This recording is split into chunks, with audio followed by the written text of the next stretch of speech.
Hello, beautiful people, and welcome to a new episode of Polemic Nation. Today's topic is super important for people of all genders. We're going to talk about masculinity. Masculinity has shaped in many ways the way we live, the way we interact with people, the way we communicate with people.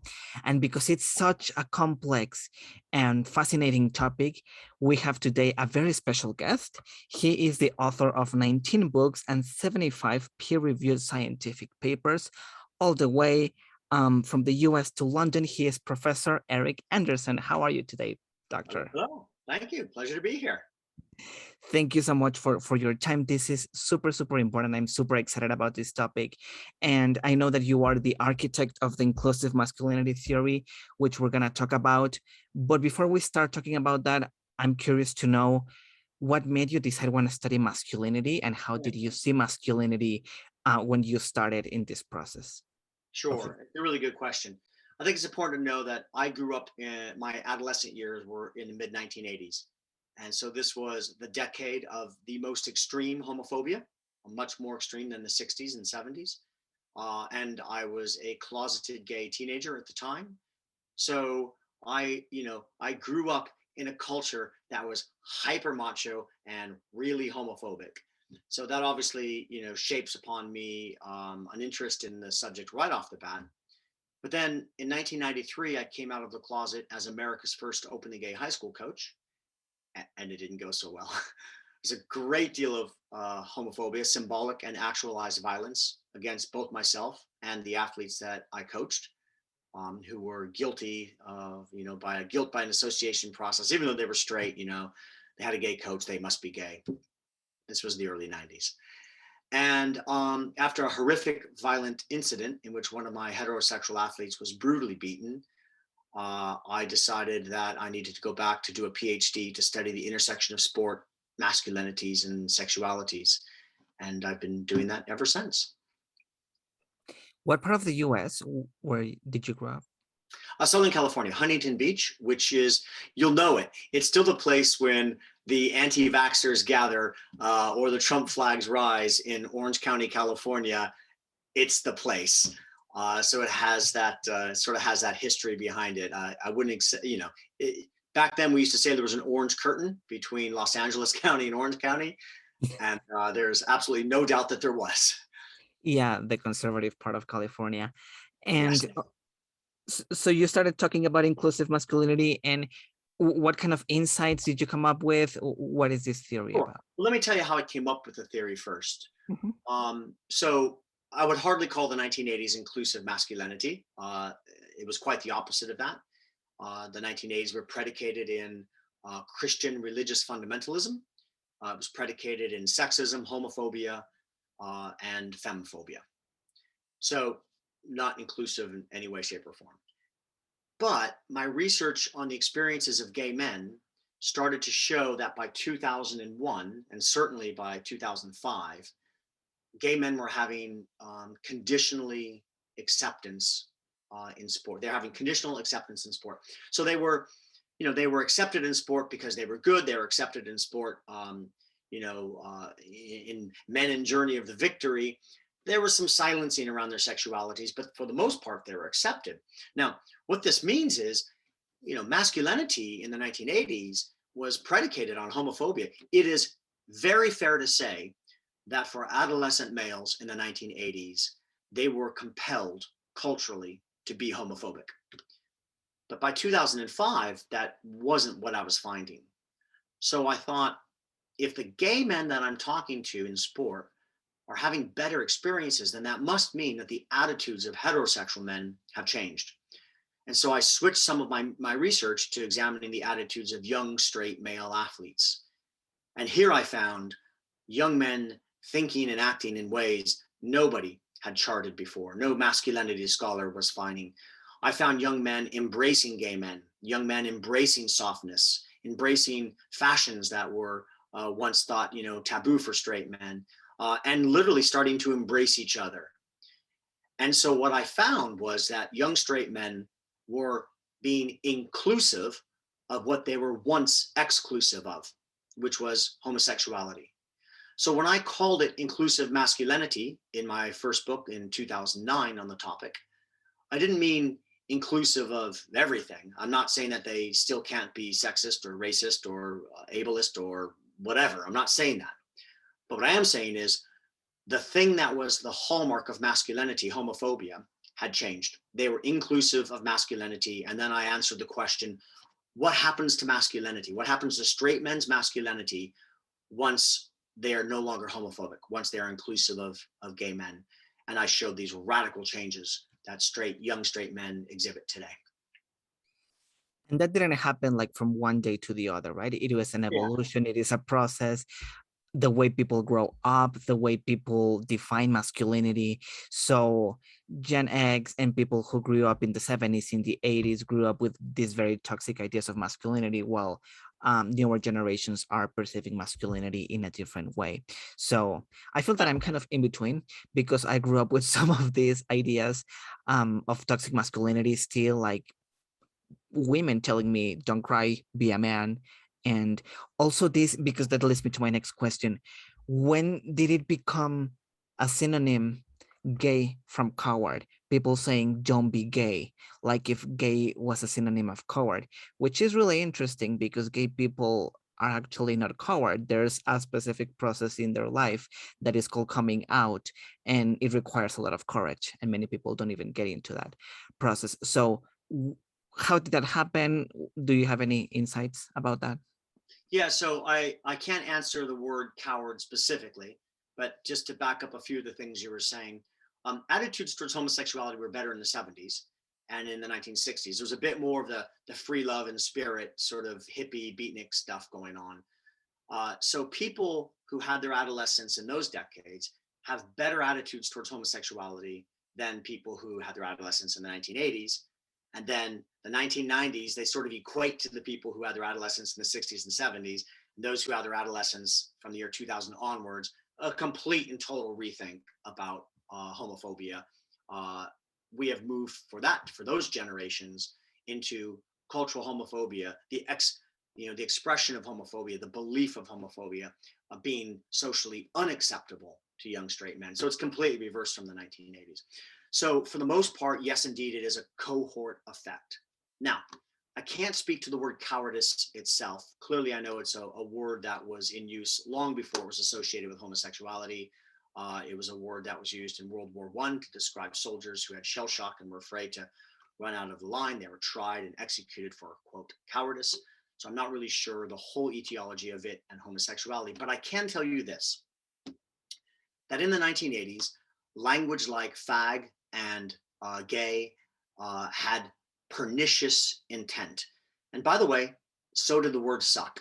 The word suck was a way to say, that you engaged in this sexual behavior. So you weren't just gay, you were actually acting on it. And then in 1988, Bart Simpson started saying, you suck. And it changed from having a specific homosexual sexual act connotation to just sort of, this general disposition of dislike or not doing well at something. The word gay is another example of the changing definitions. Now, gay, of course, has changed definitions many times before it got to us to describe us as gay people, right? It meant happy at once. But the word gay, or the phrase "that's so gay," started off with pernicious intent to say, oh my God, that guy did this, that's so gay, he's so homosexual. And it started to be used as just a discourse of general dislike for something. And it lost its associations with homosexuality specifically. And then eventually, by the year 2010 for sure, it has almost been completely divorced from having intent to cause pernicious damage to gay people. So the word has changed. Now, I'm not saying that I like the use of that word, but we do have to realize that the word bad, I say to people, so is it bad when people say the word "that's so gay," or when they say "that's gay"? Oh, yes, it sure is. Well, you've just committed an egregious act of homophobia by that same definition, because the word bad at once meant an effeminate male. It was another way of describing gay. And then it morphed into the common usage of bad, which is completely removed from gender full stop. And so, that is what's happened with the word "that's so gay." On the other hand, there's been a strong movement to extinguish it. So what we are seeing it appear less and less in youth culture, full stop. So I'm not sure that the word "that's so gay," the phrase "that's so gay," will continue in perpetuity. I think it will be extinguished because it's being viewed as a socially egregious act to say that. So, when it comes to language, the stuff is very complicated. Intent is very important to understand. The problem is closeted gay people don't necessarily know how you intend those words. So somebody might say, "Oh my God, that guy's a fag," or "that's so gay." And they might be incredibly gay friendly, but to the closeted gay person's ears, you just don't know. Which is why you're probably best off just to, let that word devolve into the dustbins of history and just sort of eradicate it as a term for that capacity. Yes, Complicated absolutely. stuff, huh? Bit complicated. Yeah, I came out with a lot of thoughts while you were speaking because I think that a lot of it comes from the intention of people. So there's not necessarily one answer for all of this. Because if Yes. there are two gay friends, I've heard two gay friends speaking like, "Oh my God, that's okay, ha ha ha." Like they don't say it in a way that it's mean, but maybe it is falling into stereotypes and into complex topics that we don't know the answer. So it's a one-to-one case basis, right? That's it. You always have to look to examine, the context, the meanings behind the way they say it. And so you always have to do that before we castigate somebody. You should, probably take a deep breath and ask them what they mean by it. Yeah. Now, I think that one of the reasons why our perception and our definition of masculinity has evolved is the male role models that we have, because many years ago it was a very toxic masculinity ideal that mass media was portraying. And the interesting thing is that I see inclusive masculine role models that are accepting their feminine side in mass media, whether that's Harry Styles wearing a dress in the Vogue cover and many more LGBTQ plus role models. But the interesting thing is that I don't see yet feminine men in kids role models like a gay superhero. Um, Well, that's but changed with Superman now, hasn't it? yeah, Just this week, they announced that Superman is now bisexual. that's amazing. Yeah, a prince Which, that which marries a is, prince. and of course, some conservatives are upset by that. But you think, wait a minute, this is interspecies sex. Superman is not human, so you're putting human sexuality onto him. Doesn't that right off the bat tell you maybe something's strange here? Does it really matter whether Superman's attracted to males or females when they're from some other planet? That's the interesting thing. Like you ask people, are you homophobic? And then they said no. And then they're like, okay, let's make a gay character in a kids movie. And then they're like, no, that's wrong. So, but my question is, when are role models more important in our life? Do we need them more when we are kids? When do we need them more when we are teenagers and we're defining our personality and our true self? Do we need them throughout our life? That's really a philosophical question.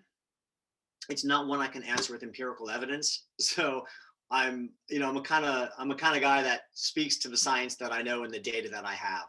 So I can't really answer that question. But what I can tell you is that we began to see more feminized role models in the highly masculinized world of sport. David Beckham is the most extreme example of this, embracing more of a feminine disposition. And I can absolutely tell you that feminine dispositions are all of the rage for adolescent cultures on YouTube, which is mostly a male audience. I did some research a few years ago on the most popular um, YouTube people in England. I believe it was, yeah, it was England. Number one was Charlie is so cool, like, who is just, he's straight, but he just reads gay. And very soft individual. And then I documented a few others as well as being the leading figures, subscribers on YouTube, and they're all doing this incredibly soft gay sort of stuff. So I don't think there's any lack of feminine men, straight men who are feminine for children today. And we're starting to see more of this in Hollywood as well. Disney has more gay characters. I was watching a show with my kids, two 9-year-olds. It was a Disney production. I don't know what it was. It wasn't a movie. It was some, some cheesy thing about mummies. And yeah, and just one of the scenes, just casually, they say, well, when kids' parents are being divorced, and this girl says, when my two dads divorced, and you just, it's just dropped in there now. It's so regular. So we have seen this proliferation within the media. So of course, that's really good. People like to see their lives reflected in entertainment. And so it's a wonderful thing. Absolutely. And in all fields, because you said in sports, it's really important that we need that representation, not just in Hollywood, because it's a more creative area, but also in more conservative areas like politics, like sports, where we don't have that representation. Yeah, absolutely. I mean, calling sports conservative anymore is a difficult one. I'm not sure we can fairly do that. I've just conducted the largest study of LGBT athletes ever. It's the largest study in North America. We have 1,001 experiences of LGBT people in high school and collegiate sports accounted for, of which 95% report having neutral to very positive, near perfect experiences. Now, neutral doesn't necessarily mean half good, half bad, right? We're not talking like balancing out an acid here. Neutral means that they came out and people are just like, yes, so what? Who cares? Let's, great, fantastic, move on. And so, with 95% reporting, and this includes transgender athletes as well, with 95% reporting, these sorts of experiences, pretty hard to argue that sport remains a conservative institution. Also, if you look at, the concept of taking a knee and how widespread that's become in American sports, and that is certainly not a conservative proposition. So, sports changed a whole lot. There still is a strong element. Don't get me wrong. There was a Raiders coach fired this week for releasing for emails that were years old. I believe 10 years old. I could be wrong on that, but they were certainly years old, where he used homophobic pejoratives, and he was forced to resign. And the openly gay NFL player on his team is still playing. So the homophobe is gone and the gay NFL player is in. So, sports having its reckoning right now. That's how it should be. Absolutely. There's a very interesting concept in your work, homohysteria. Yep. Can you speak about that? Sure, homohysteria. So here's how I came to this concept. I was in Beijing and a couple other places in China in the 1990s. And I thought, all these 16-year-old boys walking down the street holding hands, like, how can that be? And I understand that happens in much of the Muslim world as well. And then a friend of mine published this book called Picturing Men. And there are hundreds, thousands of photos that he has of men in these incredibly tactile, embracing positions. And they look gay and they read gay. In fact, there's a YouTube channel right now that's making a killing off of saying it's called, they call it Loving 1000 or the Loving Project or something like that. And they're making a killing off this. They're peddling these photos of ostensibly straight men. Maybe some were gay, but not likely at all, many at all. And they're peddling them as our ancient gay ancestors, and look how brave they were in the 1880s through the 1950s. Like, no, they were straight men who were able to act like that because we didn't readily believe that gay men existed in our culture, in our church, on our team, in our school, in my family, right? So when you have a culture that, okay, maybe fundamentally it hates the idea of homosexuality, but they don't readily believe that people in their church, in their community, in their network can be gay, then straight men's gender's not policed by homophobia. Enter America 1980s, right? HIV hits. We now know that gay men are everywhere. They're Rock Hudson and they're Mr. Brady, and they're dying in the normal American family. And all of a sudden we have this witch hunt. Oh my God, we believe that 10% of us are gay. That number's 3 times inflated to what it really is. But oh my God, gay people are everywhere. Is it you? Is it you? Is it you? So everybody starts acting in an incredibly homophobic manner in order to dispel the fact that maybe they're gay. That is a state of homohysteria. So the prior state to this, the one where men can walk down the street holding hands and nobody points fingers at them and says gay because they don't actually believe gays exist, I call that homo erasure, like, like just gay people just don't exist. Homo hysteria, America 1980s, or Britain 1980s, or anywhere in the West in the 1980s, oh my God, those gays are everywhere and they're going to kill us all. And so now you have the awareness that gays exist, you hate gays, and that toxic combination makes what you would call toxic masculinity. Finally, the next culture is one that they retain the idea that gays exist, but they don't care. And that's the culture that you're living in. That's the culture that adolescent males live in today. And so that we all live in now for adolescent males. They just don't care. So if they don't care, again, they have that gendered freedom again to kiss, cuddle, and love each other and have romances and all of these incredibly soft feminine things that we see young straight men doing today because they just don't care. So what homo hysteria describes is a particular culture in which we finally understand that gay people exist and we really don't like it. But then as we begin to like it, things change. Does that make sense to you? I mean, it makes sense to me because I deal in this every day, but it might be a bit complicated for the viewer. It does make sense, and I like it more than the concept homophobia, because when you say phobia, it is like if you're scared of something, and I don't think that people are scared. I think that people are rejecting it with a lot of prejudice in a very aggressive way that is not necessarily a phobia. And I'm not a professor, right, but those are my thoughts. You're absolutely right. In much of my writings, I don't call it homophobia. I call it antipathy towards gay people. Yeah, let's call it what it really is. It's not an irrational fear. It's plain flat out antipathy. It's prejudice. It's hatred. That sort of thing. Yeah. Mm-hmm. And from your research, from the work that you've been doing, how has homo hysteria evolved in the last couple of years, in the last decade? So in the West, it's dropped out almost entirely. It's really virtually just gone. So, I teach young straight men in my sport classes. I started noticing around 2008, young straight men cuddling in the back of class. I go out to bars with them and clubs with them before I had children. I had this thing called time before I had children. And they literally dance with each other and kiss each other. And I've documented their same-sex, homosocial, semi-sexual interactions for a couple decades now. I mean, they're literally all over each other. I've got a book coming out on this pretty soon called The Bromance. And in fact, I'm just going to show you. It's one of my books where I really documented this from 2014. Two straight men cuddling. He's a straight guy that I coached in America because I coach distance runners in the summers in America, and he was my kid's nanny in England. I brought him back to California to visit America. But this type of behavior is omnipresent for adolescent males. So today they just don't care.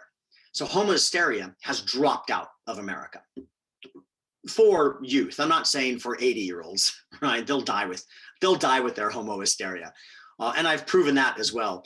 I actually interviewed men who were in their I think it was 65 and older. And this was several years ago now, but so and I interviewed them and I told them what boys were doing today and asked them if they ever did this. Did you ever kiss a guy did you ever kiss another one of your friends?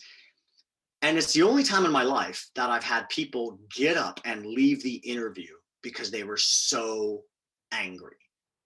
Because in their brains, they could not understand that I was not accusing them of being gay. I was not, trying to conduct some sort of, experiment to show that they were actually closeted. It's like, no, I mean, here's the reality. I'm showing straight men kissing each other today in very high numbers. About 90% of undergraduate men in UK kissed another man. So people say to me, well, Eric, how do you know that didn't happen in the 30s, 40s, 50s, and 60s? And we all know it didn't. But all right, scientifically, I have to prove it. So I asked all these old guys, and some of them almost got violent. So they definitely were not doing that. So maybe the 80-year-olds are still homo hysteric, some of them today. But where homo hysteria is growing is in parts of the world that until the internet, until really the last decade or two, didn't believe that homosexuality existed in their culture.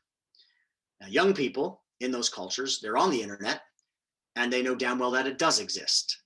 So, for example, I've shown this in Turkey, I've shown this in Tunisia, and I think there'd be much reason to believe it exists in many other Islamic countries where the older population doesn't really get it, and men still walk down the street holding hands.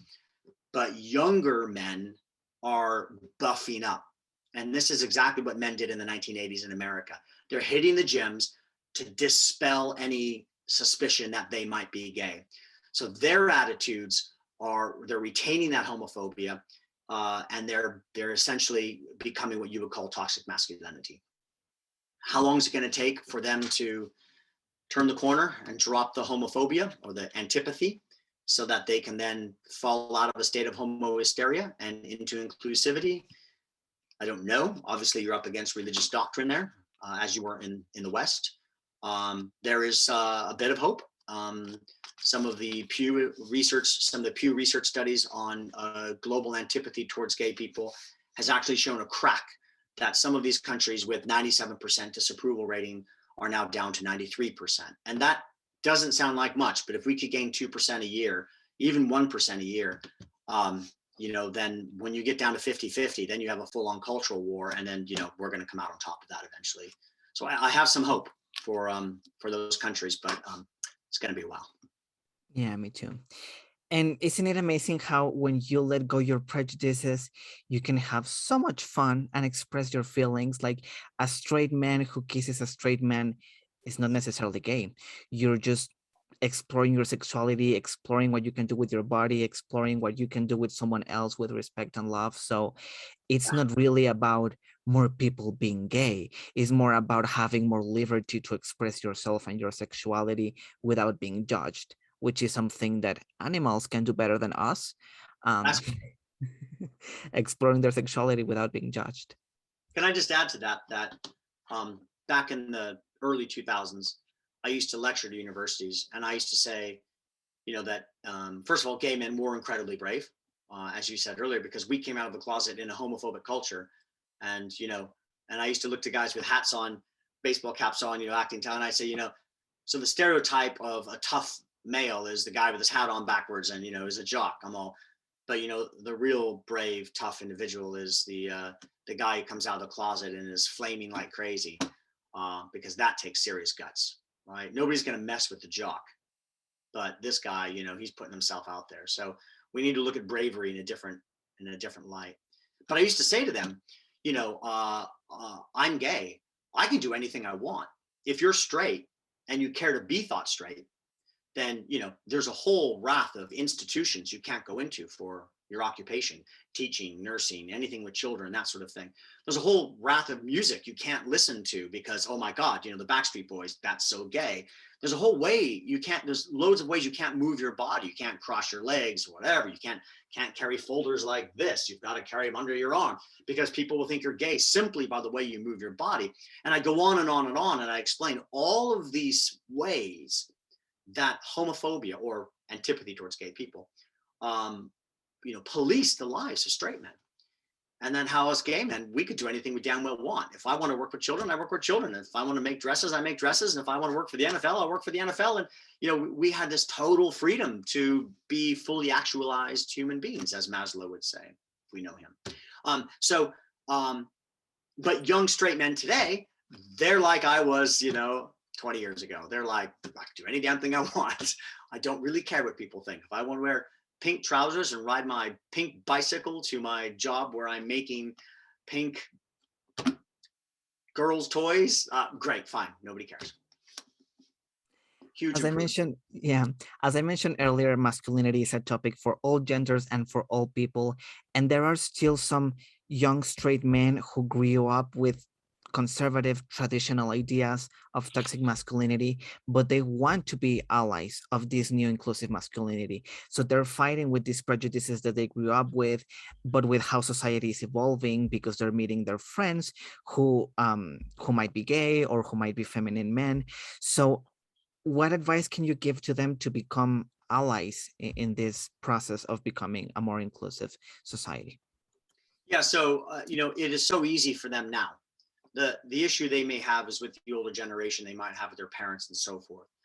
But in my research on LGBT athletes and loads of other research, that for youth, urban, suburban, black, white, rural, it makes no difference. Like the internet culture, the social media culture has pervaded the whole of the Western adolescent world.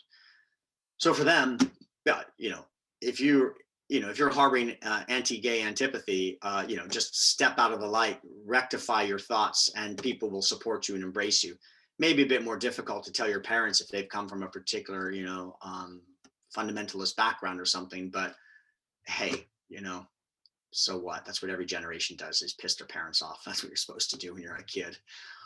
So I would say there are no excuses for idolizing what you would call toxic masculinity, conservative masculine values, antipathy towards gay people. There are just no excuses anymore. I mean, you're not even finding it really. You're barely finding it in American churches. They've turned their ear away from gay people. We were a whipping boy for decades, and they finally got off that. And now they say like, oh, well, I think they should be able to have civil partners and maybe not gay marriage. But they've moved away from castigating us.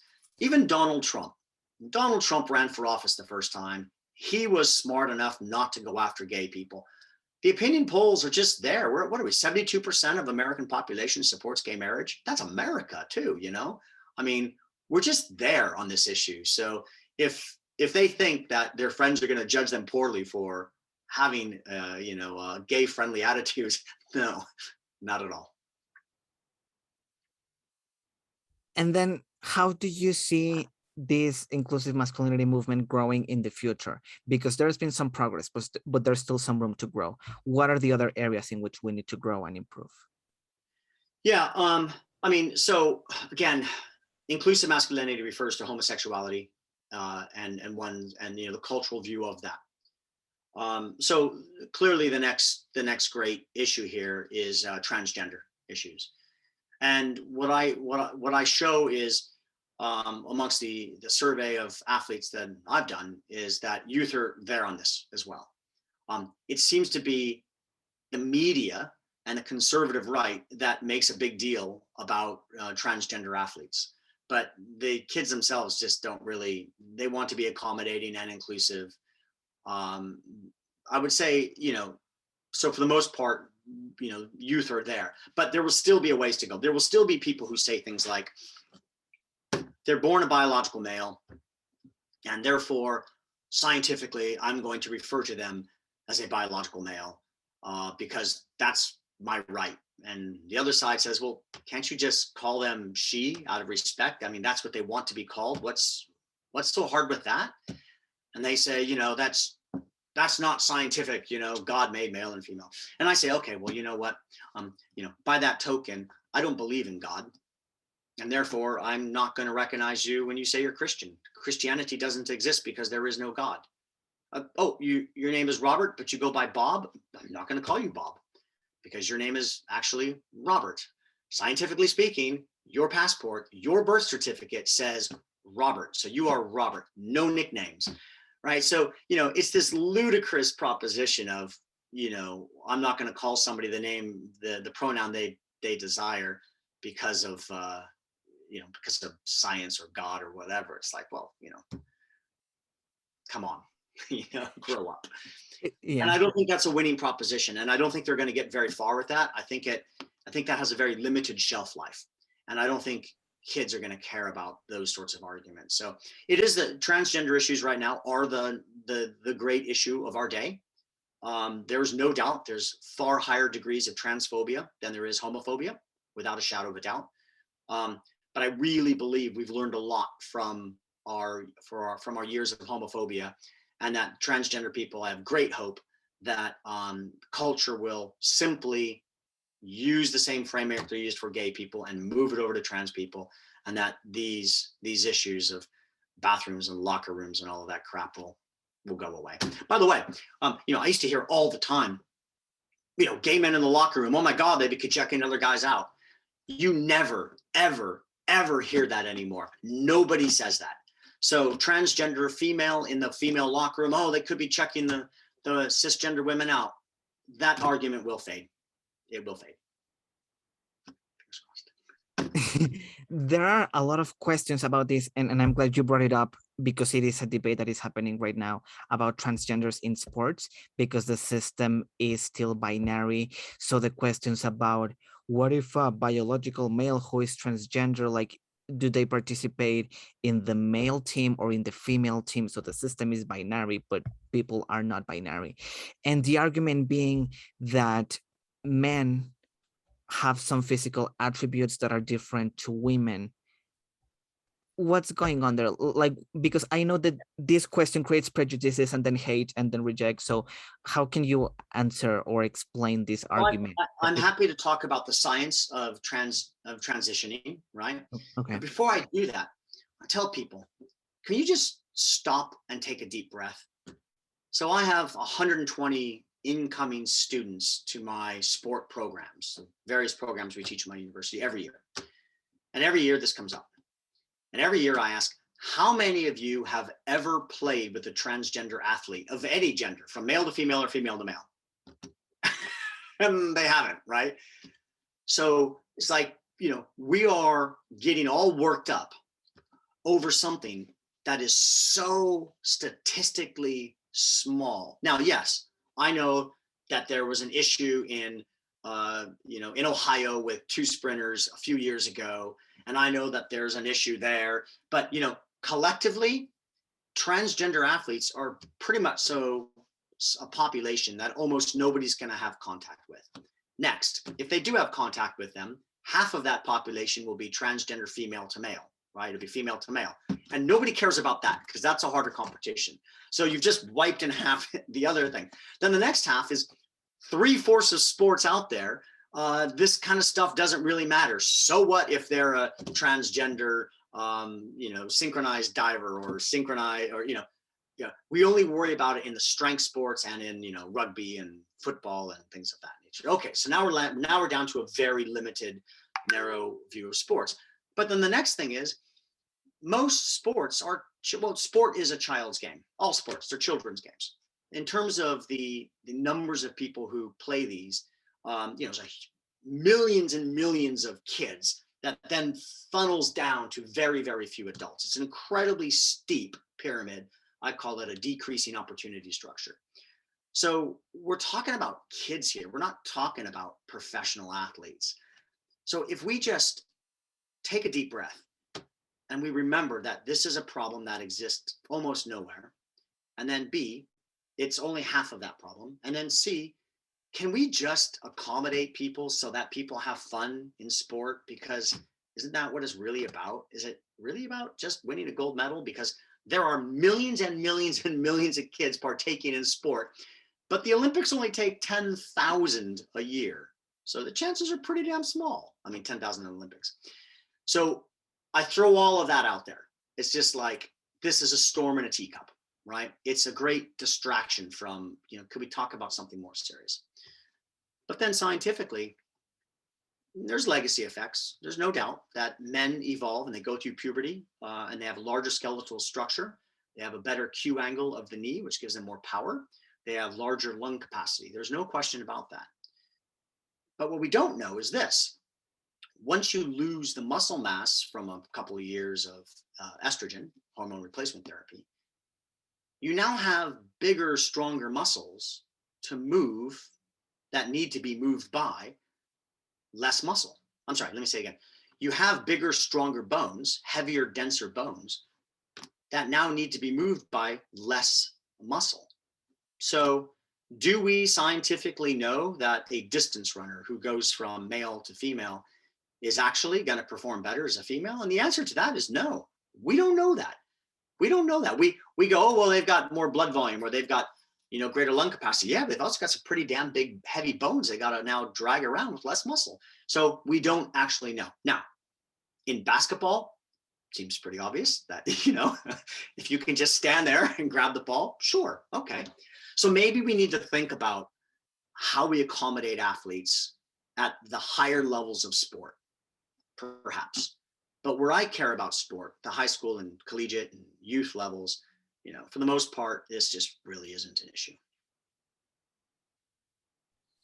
Thank you so much for that. Yeah. Super important and super beneficial. Even if it's a small percentage, it's still a person out there who wants to play sports, and the system, the prejudices, the ideas of people are not letting this person have fun. So it's a topic that is worth speaking about and explaining. And thank you so much for your time, Professor Anderson. Is there anything else that you would like to add about your work? You should be very proud of your work, by the way. Thank you. Yeah. Many years of work and research and concepts, and I've enjoyed reading about your work. Is there anything else that you would like to add? Yeah, let me throw in there that as men become softer, more inclusive, less concerned with being macho, they increasingly see all of the time less need for sport. They don't need it to be macho. They don't need it to be hyper masculine. They find it in many of these sports, an egregiously dangerous institution. So, for example, in the United Kingdom, the percentage of rugby players who are male and who volunteer to play rugby has dropped 40% in just the last 6 years. And that's because they know that rugby is a brain traumatizing sport. They don't need to be macho and subject their brains to that type of trauma. So they're dropping out at rapid rates. American football is not what it used to be. When I was a kid, everybody wanted to be on the American football team. Not anymore. American football is struggling at the high school level. So, so with this softer masculinity comes safer sports and safer bodies for heterosexual men as well. And for me, that is the epitome of when we say that when we hold prejudice, we all suffer. And when we undo our prejudice, we all gain. When straight men held prejudice towards gay men, they were literally running around banging their heads in football so that they could prove their masculinity, and literally causing permanent, lifelong brain trauma. Now that they accept us, they don't have to do that anymore. So equality always wins. It's a win-win. Because it's exhausting to be a macho. Imagine like carrying all of these expectations and like, don't cry, hide your feelings, be a man. That must be really exhausting and painful.